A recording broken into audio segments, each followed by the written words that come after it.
Let's shift our gaze south, maybe, to the developing world and talk about China's Belt and Road Initiative, which is just about hitting its 10th anniversary. What would be your assessment of its successes and failures, and any thoughts on its future? Yeah, it's interesting because it's definitely not what it was. So what it was a huge kind of financing arrangement that I always think of as basically being a replica of a domestic model of investment, right? So in China's mainland, you have a kind of a model that basically links state banks, local governments, and state-owned enterprises in a kind of a venture that was designed to deliver infrastructure and obviously this as a tool for economic growth.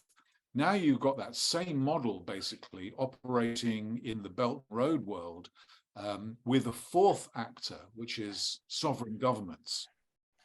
So this, I think the high watermark for this kind of financing arrangement for infrastructure was reached pretty much in 2017, roughly.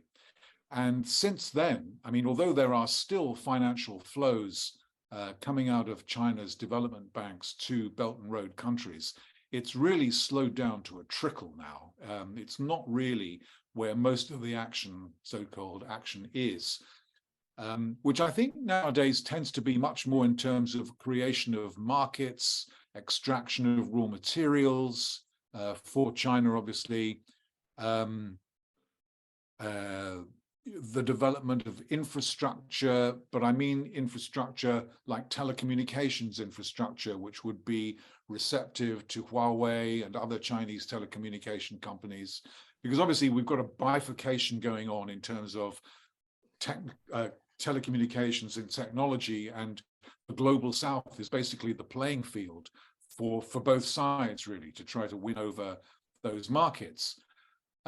So it's not what it was. It's still very much a kind of a central feature of Xi Jinping's foreign policy. So for that reason, I don't expect it, suddenly to kind of disappear into the sunset.